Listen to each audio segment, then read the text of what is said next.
Hello everyone, welcome back to Mr. TECHFOX. In today's video, I'm going to show you how to turn on developer mode on Android. If it helps, please consider subscribing to this channel. So, first of all, normally you have to find the settings option. If you want to explore the settings, normally you can find it here. On the other hand, you can get it by swiping down the notification bar and you will get a gear icon on the top right corner. Click on it.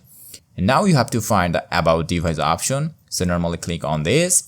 And here you have to find the build number. For my device, if I click on this version option, here I'll get the build number. So normally you have to repeatedly tap on this build number 5 times. So I'm clicking here 5 times. And then you have to provide your lock password or fingerprint. And after providing the password, your developer mode will be turned on. So normally go back.